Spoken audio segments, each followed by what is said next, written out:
La clase pasada habíamos comenzado con trabajo de una fuerza, dimos una fórmula que definía el trabajo de una fuerza, una fórmula bastante sencilla, que era válida siempre y cuando el módulo de la fuerza permanezca fijo y el ángulo que forma la fuerza con la velocidad también. En ese caso era válida la fórmula que nosotros dimos, revisen la clase pasada. Después de eso dimos un teorema, que es el teorema de las fuerzas vivas, un teorema bastante importante, hoy lo vamos a volver a usar.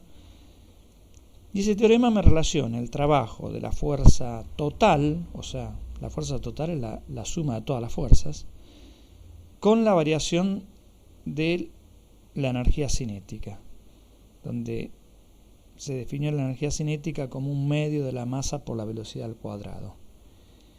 Vuelvo a recalcar, hay que tener cuidado con ese teorema cuando uno lo aplica, porque ese teorema habla del trabajo de la fuerza total. Si hay más de una fuerza, no vale decir que el trabajo de alguna de las fuerzas me dé la variación de la energía cinética.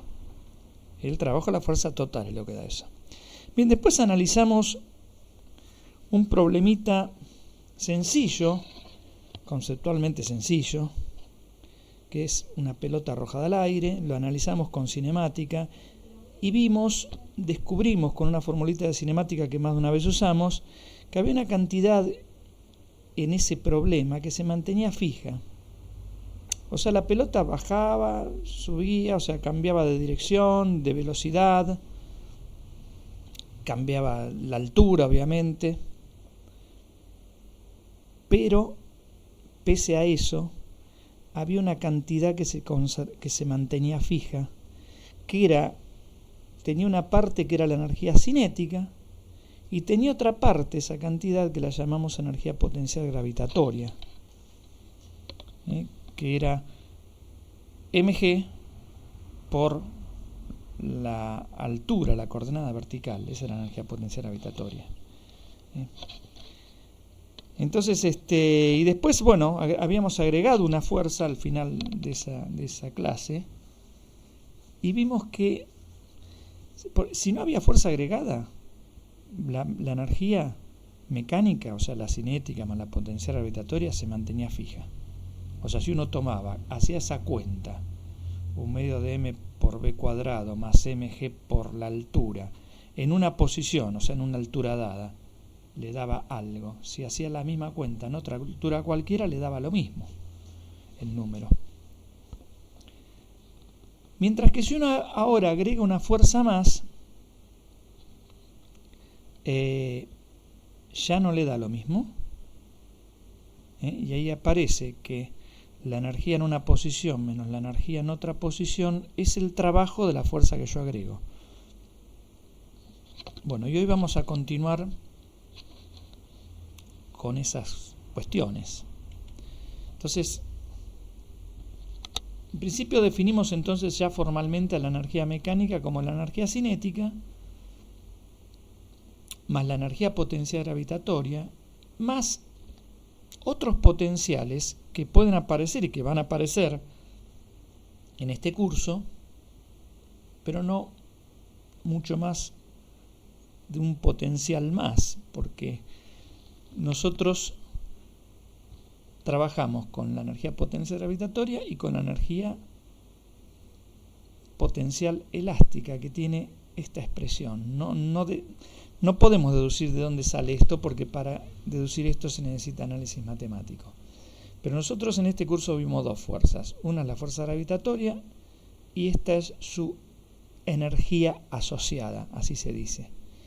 Y la otra fuerza que vimos es la fuerza elástica, y esta será su energía asociada.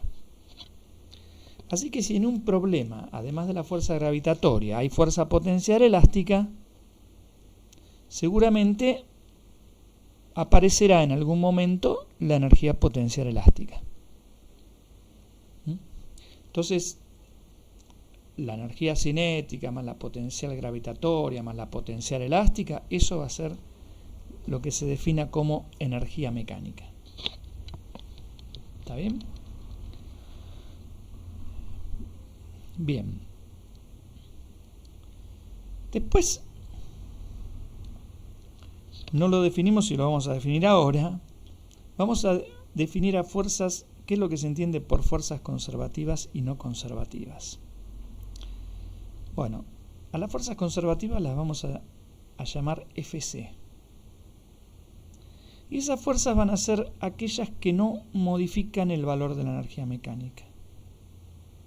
Nosotros vimos una fuerza en la clase anterior, la que ustedes más conocen, que es la fuerza gravitatoria, el peso, y que entonces el cuerpo no cambiaba su energía mecánica si en el problema solo participaba el peso. Cambió cuando yo le agregué otra fuerza que la llamé fuerza aplicada. Entonces, para nosotros, sin entrar en más detalle, porque también para dar este tema con precisión hay que conocer el cálculo infinitesimal, o sea, derivadas integrales, a eso me refiero. Entonces nosotros simplemente vamos a decir, y para este curso va a alcanzar, que las fuerzas conservativas son dos, la gravitatoria y la elástica. El por qué va más allá de este curso. Obviamente que lo que yo les estoy diciendo, ustedes lo tienen que estudiar. Bueno, o sea, estas cosas no las pueden deducir de la nada, digamos. Bien.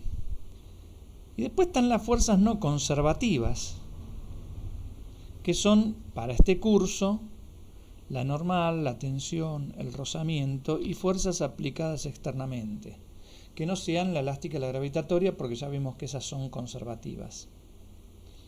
Y esas fuerzas no conservativas son fuerzas que, si hacen trabajo, modifican la energía mecánica.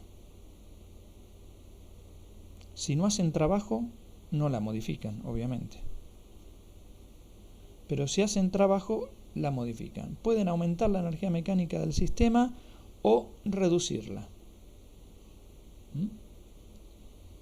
Dicho de otra forma, si hay trabajo de esas fuerzas, o el trabajo de las fuerzas no conservativas existe, es no nulo, la energía mecánica no se va a conservar.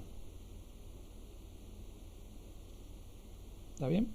Bueno, eso es por un lado. Por otro lado, vamos a ver que existe una relación entre trabajo y energía potencial en el caso de las fuerzas conservativas. No podemos otra vez deducir esto en forma general porque necesitamos recurrir a una herramienta matemática que ustedes todavía no tienen. Entonces, para no sacarlo de la galera y que alguien pueda decir, no entiendo, ¿dónde sale esto? Vamos a poner un ejemplo. Vamos a ver qué es lo que pasa si yo calculo el trabajo de la fuerza peso.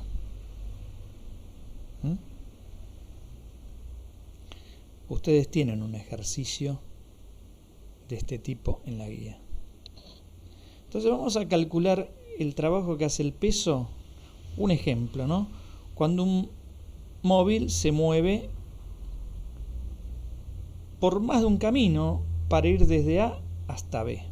Desde acá está la posición A hasta la posición B.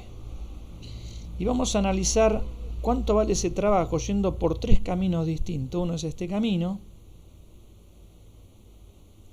el otro va a ser este camino y el tercero este camino. Y vamos a ver qué da eso. Claro, como el peso es una fuerza que no cambia de módulo, y en cada tramo mantiene un ángulo con la dirección de la velocidad, que ese ángulo tampoco cambia, ahora vamos a verlo. Entonces podemos aplicar la fórmula de trabajo que nosotros habíamos dado. Esta fórmula sencilla, ¿no?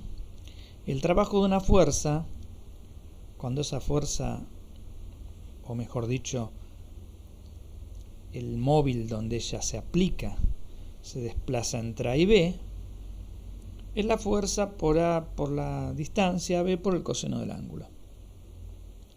Esto lo dimos en la primera clase, en la clase anterior, la primera parte de trabajo y energía. Bueno, vamos a ver eso aplicado a este problema. Si yo voy por el camino 1, el camino 1 es este, así y así, yo ahora aplico la fórmula que vi. Digo, bueno, el trabajo de la fuerza es la fuerza, M por G. Primero, por esta distancia, voy a sumar los trabajos. O sea, el trabajo para ir de acá hasta acá va a ser el trabajo que tengo que hacer en este camino, más el trabajo que tengo que hacer en este camino. ¿Está bien? Entonces, primero voy a empezar con el trabajo que voy a hacer en este camino. Entonces, el trabajo me queda la fuerza por la distancia entre A y P, por el coseno de 180 grados, porque el móvil se desplaza hacia allá, está yendo de A hacia B, y la fuerza está para el otro lado. Y el ángulo era el ángulo entre la velocidad o el desplazamiento, es lo mismo, y la fuerza. Correctamente el ángulo se toma así, girando en sentido contrario a las agujas del reloj, pero acá es lo mismo. Ir por acá o por acá es lo mismo, el ángulo es 180 grados. Bien. Simplemente lo marqué de este lado para que no me quede junta esta línea y que se haga más bodrio. Entonces ese ángulo es 180 grados. Y después tengo que calcular el trabajo para ir de P a B, que es otra vez la fuerza, la distancia y el ángulo, que salgo de la velocidad, giro en sentido contrario a la aguja del reloj y voy hasta la fuerza, que en este caso es el peso. Ese ángulo es 270 grados. Y el coseno de 270 es 0.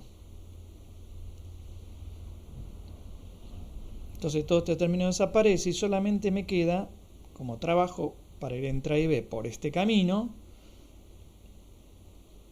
como el coseno de 180 es menos 1, me queda menos mg por AP. Pero resulta que AP, esa distancia, se puede pensar como I menos I0, ¿no? I0 es todo esto. Entonces, si yo a todo esto, que es I, le saco el I0,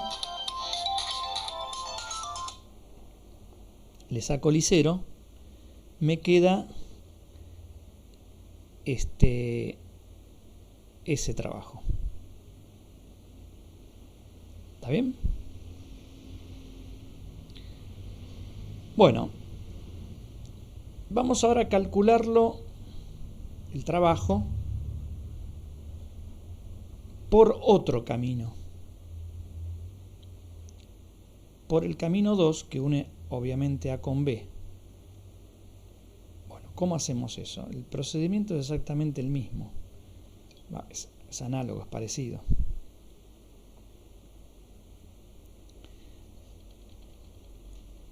Otra vez, tenemos que poner el peso por la distancia AB por el coseno del ángulo que forma el desplazamiento o la velocidad, este vector,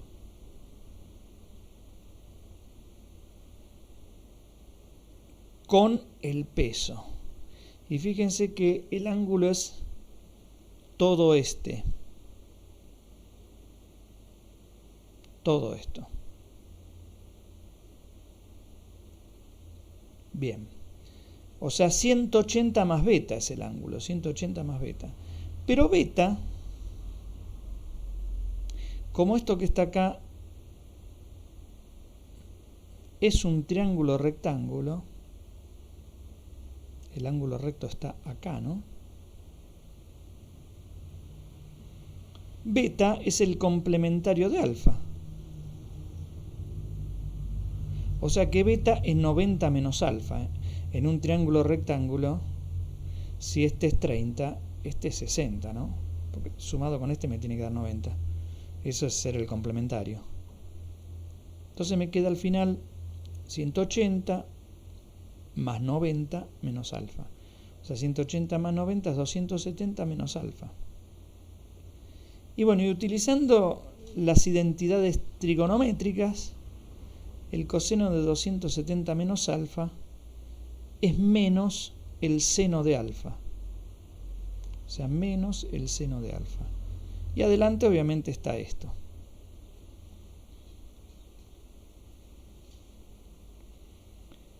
Bueno, o sea que en definitiva me queda menos mg por...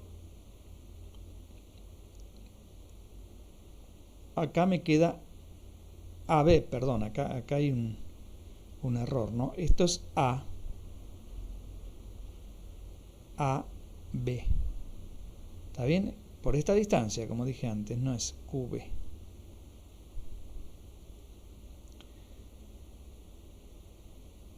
Ah, no, perdón, a ver. Yo estaba acá. Esto es AB por el seno de alfa. Ahora, no, está bien puesto esto. AB por el seno de alfa. Fíjense qué es, ¿no? AB por el seno de este ángulo. Me queda el cateto opuesto, ¿no? Porque el cateto opuesto es la hipotenusa, que es AB.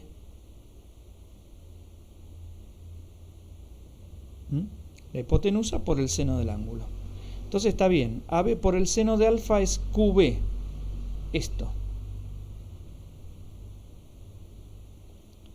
Bien, entonces en definitiva el trabajo para ir de A hasta B por este otro camino, por el camino 2, me queda menos mg por QB. Pero resulta que QB, fijémonos en este dibujito, QB es lo mismo que AP.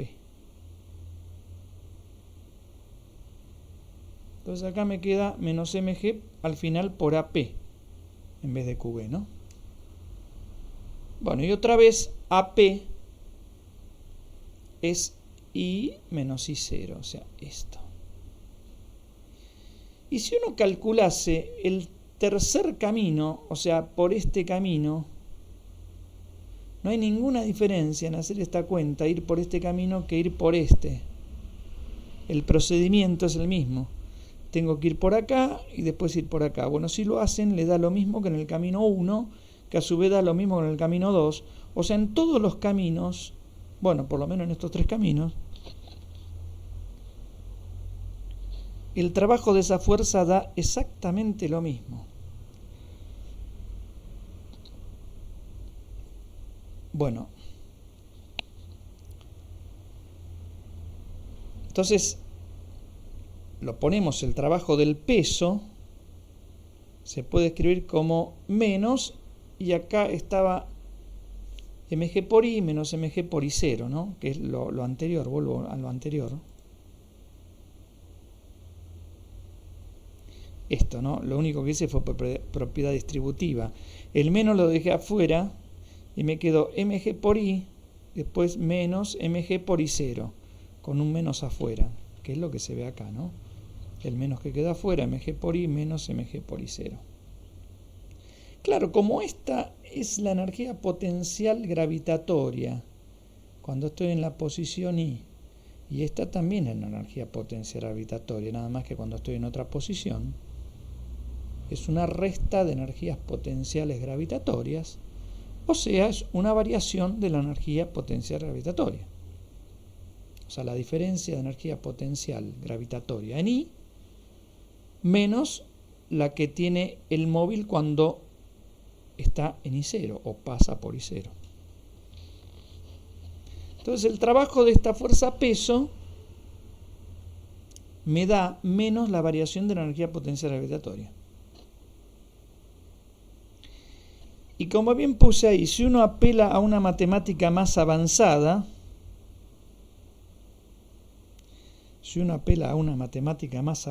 que no es la matemática precisamente de cálculo en una variable, puede demostrar que si la fuerza es conservativa, el trabajo no depende del camino que une A con B.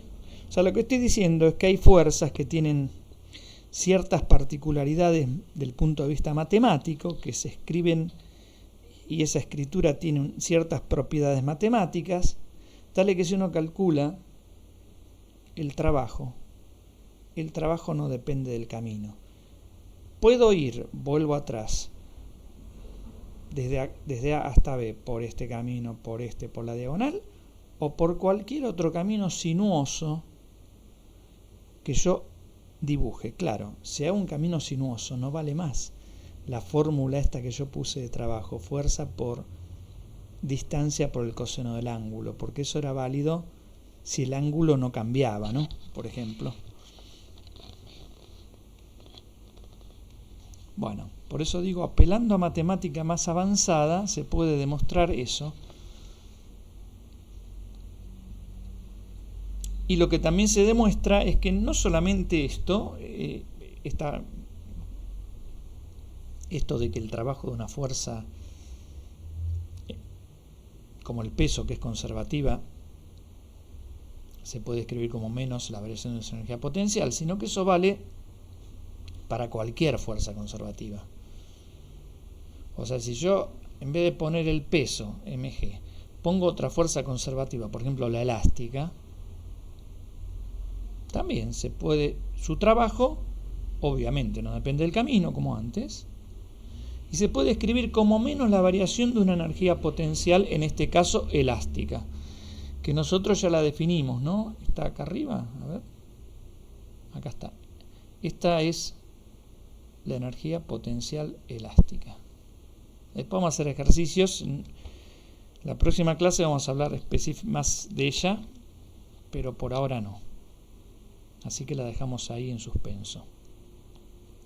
Bueno, y vale para cualquier otro campo de fuerza conservativo. En la naturaleza existen otras cosas, el campo electrostático, qué sé yo, el campo magnetostático. Esos campos son conservativos y para ellos su trabajo no depende del camino y para ellos se puede definir una energía potencial, que en cada caso habrá que ver cómo se define. Bueno. Vuelvo a repetir, acá hay muchas cosas que uno no puede demostrar, porque la matemática excede a la matemática que a ustedes se les exige para este curso, y por ende ustedes esto lo tienen que estudiar, como decirlo de alguna forma, de memoria, porque no lo pueden deducir. ¿Hay que estudiar de memoria en física? Sí, claro, algunas cosas sí, obviamente, porque nadie se va a poner a deducir esto si no tiene la matemática adecuada, y mucho menos a deducirlo en un examen, ¿no? Bueno, así que hay cosas que sí, la tienen que estudiar como se estudia algo de memoria. Esos teoremas lo tienen que estudiar de memoria, porque no los pueden deducir. Obviamente, si una persona ya capacitada lo puede hacer, perfecto. Pero nadie tampoco se acuerda de toda la deducción, así que hay cosas que uno se las anota porque las tiene que saber utilizar. Eso es lo que a ustedes se les pide, que sepan utilizar estas cosas en este curso, no que sepan deducirlas. ¿Está bien? Bueno. Y ahora vamos a ver uno de los teoremas más importantes de esta segunda parte. Ya vimos uno, que era el teorema de las fuerzas vivas. Hoy vamos a ver el segundo teorema, que es una consecuencia de ese teorema. Entonces, primero veamos una consecuencia de esto, de que el trabajo no depende del camino. Bueno, una consecuencia de eso es que en un camino cerrado, una fuerza conservativa no hace trabajo. Eso es una consecuencia de que el trabajo no depende del camino. Vuelvo a repetir, esas demostraciones uno las puede hacer. Esta no es difícil de hacer, pero vamos a aceptarla así. Pero simplemente si uno toma un camino cerrado, volvamos acá, ¿no? Por ejemplo, un camino cerrado es salir de A y volver a A. Van a ver que por este lado, si el trabajo me dio 9, por acá me da lo mismo pero con signo negativo. O sea, cuando haga la cuenta esta me va a dar 0. Bueno. La otra consecuencia, para nosotros muy importante, es esta. Entonces, en definitiva, lo que yo puedo pensar, lo que viene ahora es una consecuencia del segundo ítem, o sea, de esto, ¿no? De que el trabajo de la fuerza conservativa es menos la variación de energía potencial asociada a esa fuerza. Una consecuencia de eso y del teorema de fuerzas vivas. Entonces, por ejemplo, si yo calculo el trabajo de una fuerza para ir entre A y B, donde esta F es la fuerza total que hay aplicada sobre el cuerpo, o sea, la suma de todas las fuerzas. Sobre un cuerpo habrá fuerzas conservativas y no conservativas, ¿no? Ustedes ya lo saben eso. Porque el cuerpo pesa, entonces se aplica una fuerza conservativa, que es el peso, pero también puede haber fuerza de rozamiento, que es no conservativa, tensión, que es no conservativa, puede haber una normal, que es no conservativa, puede estar atado a un resorte, que es conservativa. Entonces, en general, la fuerza total se puede pensar como suma de fuerzas conservativas y no conservativas. Entonces, el trabajo de la fuerza se puede pensar como el trabajo de todas las fuerzas no conservativas más el trabajo de las fuerzas conservativas que hay aplicado en ese cuerpo, ¿no?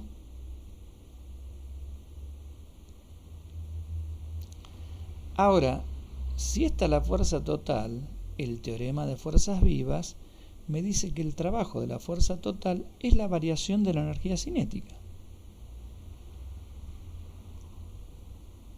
¿Está bien? O sea, la resta de la energía cinética en un lugar menos la energía cinética en otro lugar. Esa es la variación de la energía cinética.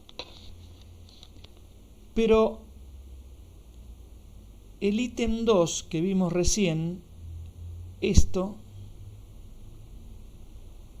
me dice que el trabajo de la fuerza conservativa es menos la variación de su energía potencial. Entonces acá la fuerza no conservativa hace un trabajo cuando el cuerpo va de A hasta B que se puede escribir siempre como menos la variación de la energía potencial de esas fuerzas, ¿no? Si tengo más de una fuerza será menos la variación de la energía potencial gravitatoria, más la energía potencial elástica, más todas las energías potenciales de las fuerzas conservativas. Entonces me queda, si yo dejo esto de este lado y me traigo esto para el otro lado, me queda la variación de energía cinética más la variación de energía potencial. Esto es igual a lo que me quedó acá, a esto. ¿Está bien? Luego, claro, la variación de energía cinética más la variación de energía potencial es la variación de energía mecánica, porque la energía mecánica es la cinética más la potencial. Entonces acá sale un teorema que ustedes tienen que saber utilizar, que es el teorema de conservación de energía. Yo lo llamé así, ¿no? No es que en el libro aparece así. Es el teorema de conservación de la energía mecánica. Si hay variación de energía mecánica es porque existe trabajo de fuerzas no conservativas, es lo que dice acá. Y es más, esa variación es igual al trabajo de las fuerzas no conservativas. O sea, nosotros podemos saber cuánto va la variación si conocemos el trabajo, cuál es el trabajo de las fuerzas no conservativas. Bueno, ese es el teorema, uno de los más importantes de esta tercera parte.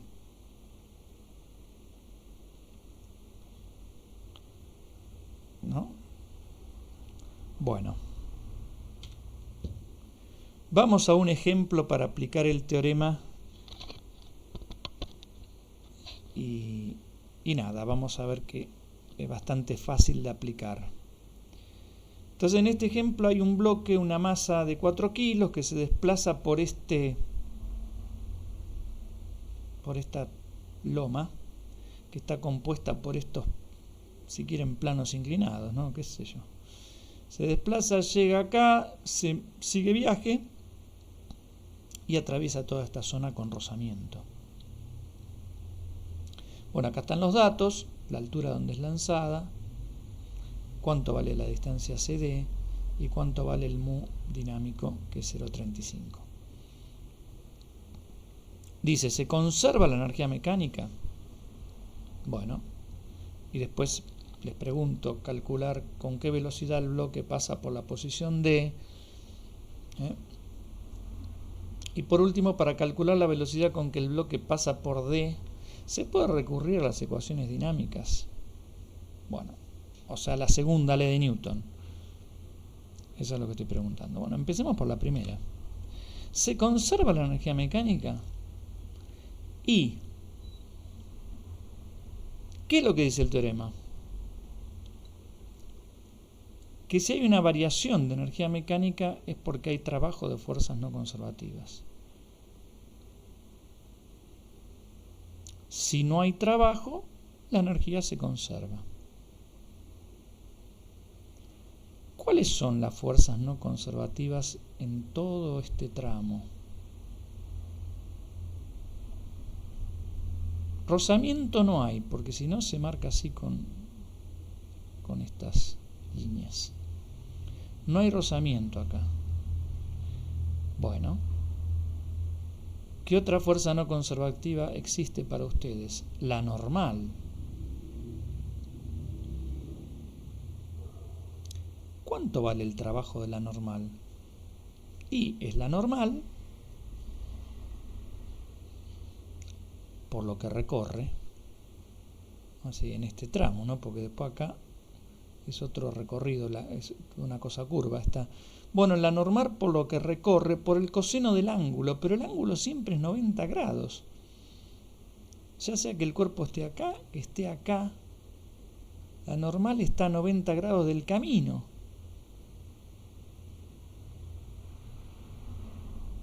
Entonces, cuando yo hago la fórmula de trabajo, fuerza, háganlo, ¿no? Por lo que recorre, por el coseno de 90 grados, me queda 0. El coseno de 90 grados es 0. O sea, la normal no hace trabajo cuando va por este tramo, ni cuando va por este, ni cuando va por este, ni cuando va por este.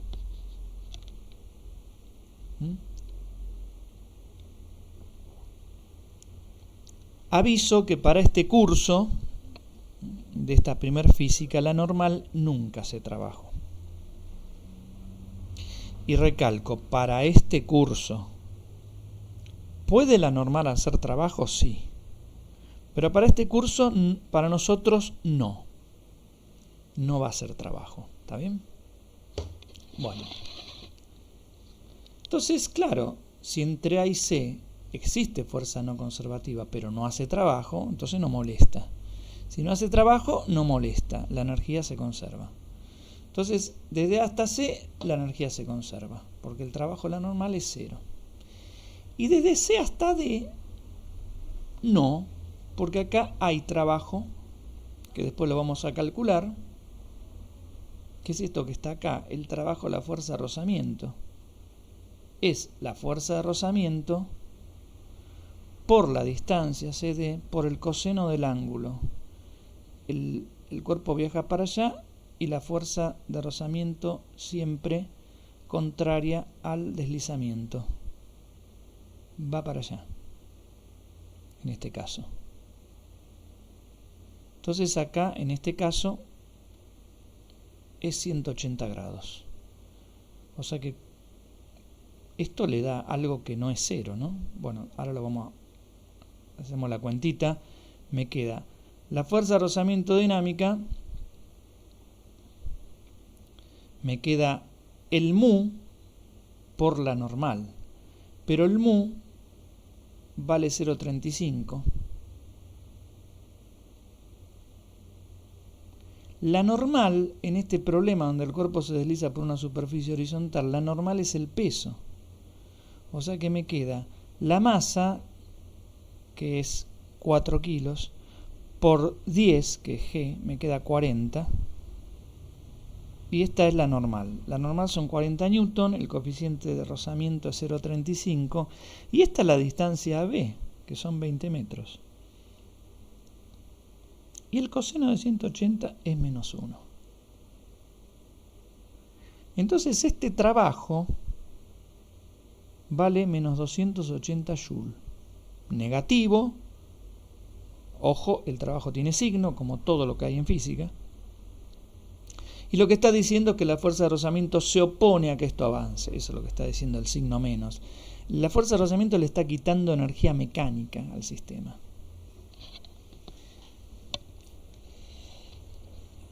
Y bueno, la energía, para el que lo escuchó en la revista muy interesante, no se crea ni se destruye.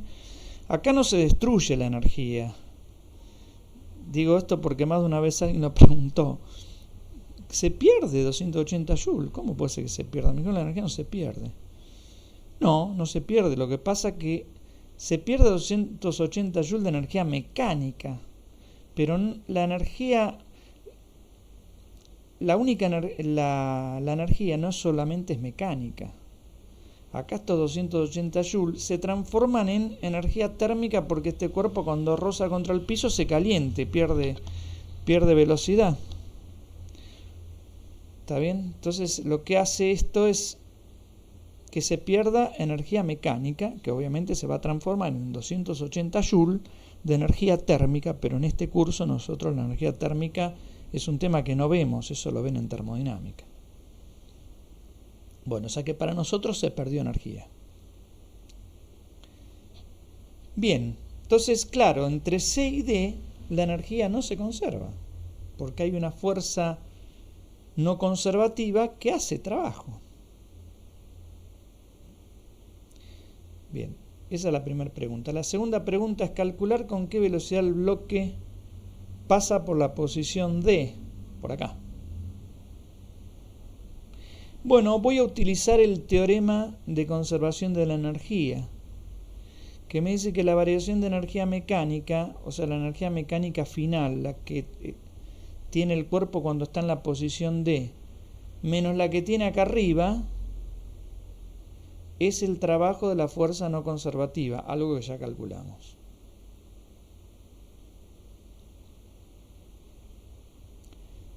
Entonces, bueno, como dije, esto es la energía en D menos la energía en A en dos posiciones distintas, ¿no? Entonces ahora calculo la energía en D, un medio, la energía mecánica, que ya sé que es energía cinética más potencial. Entonces tengo un medio de la masa por la velocidad en D al cuadrado, no la conozco, más la masa por G por I, pero en D I vale 0, acá. Puse el 0 en el suelo, en el piso. Puse el 0 en el piso. Entonces esto se me tacha y me queda que la energía mecánica en D se escribe como 2 veces la velocidad en D al cuadrado. Cuando uno dice la energía mecánica, puede ser que me dé una expresión o que me dé un número, obviamente. Acá me da una expresión y yo de esa expresión, la velocidad en D no la conozco. Pero por lo menos sé cómo se escribe la energía en D, ¿no? Y después calculo la energía en A. Estoy calculando estas cosas para poder aplicar esta fórmula, porque esto ya lo tengo. Esto me da menos 280. Así que ahora calculo la energía en A. Otra vez, la cinética, pero el bloque se suelta desde acá arriba, o sea, su velocidad en A es 0. Más la potencial, que es el peso por esta altura, porque ahí vale h, ¿no? El i es el eje de coordenadas que tiene el 0 acá en el suelo y sube, como siempre va. Como siempre ponemos el eje i. Entonces mg por h me queda, m por g me queda 40 y la altura son 12 metros según dice el problema. O sea que la energía en A me da un número, me da 480 Joule. Y ahora con esos datos voy a reemplazarlo acá. Tengo la energía en D, que es 2b cuadrado, la energía en A, que es 480, y el trabajo, que es menos 280. Entonces con eso reemplazo y me queda lo que está acá, ¿no? Y de acá saco la velocidad en D. Y fíjense qué fácil, dentro de todo salió esa velocidad, ¿no? La tercera pregunta decía, ¿puedo utilizar dinámica para haber hecho este cálculo? Sí, claro, pero agárrate, porque para calcular dinámica, primero que la que nosotros vimos, la dinámica, para no tener que resolver ecuaciones que nosotros no sabemos resolver, como son las ecuaciones que se llaman diferenciales, para hacer eso,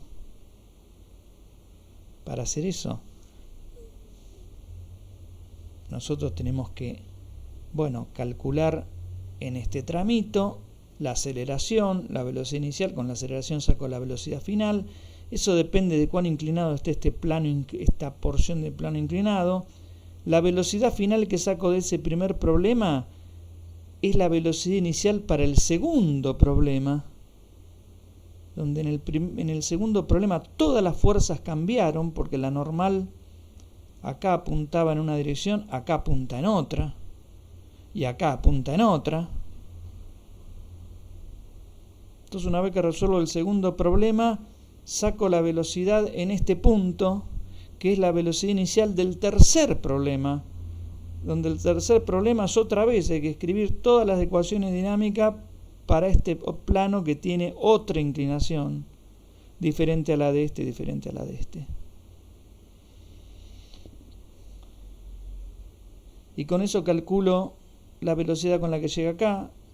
Después puedo calcular con la que llega acá, porque acá no hay ninguna fuerza de rozamiento, es la misma. Pero acá aparece otro problema, donde hay una fuerza de rozamiento, tengo que volver a aplicar dinámica en este otro tramo. O sea, imagínense, ¿no? Pero imagínense algo peor. ¿Qué pasaría si en vez de esto, si en vez de ser 3 tramos, esto fuese una curva, donde hay una variación permanente? Yo tendría que resolver infinitos problemas de dinámica, porque en cada punto la normal apuntaría para un lado diferente. Esto lo cuento porque quiero que entiendan por qué aparece energía, por qué aparece la energía en todo esto. ¿Estábamos tranquilos con dinámica?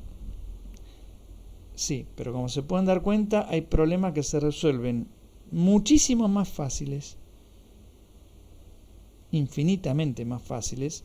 Si yo acá les pongo una curva cualquiera, ustedes esto con la dinámica que vimos no lo pueden resolver. Y aún si conocieran cómo resolver ecuaciones diferenciales, sería muy difícil resolverlo. Muy difícil, extremadamente difícil. Esa es la ventaja de este formalismo de energía. Donde fíjense que en este formalismo de energía, está bien, pude encontrar fácilmente la velocidad. Ahora, si alguien me pide cuánto tiempo tarda, sonamos. Tenemos que recurrir sí o sí a la dinámica. En este formalismo de energía, el tiempo no está por ninguna parte. Eso lo vamos a recalcar en la clase que viene. Pero en este formalismo el tiempo no aparece por ningún lado. Bueno.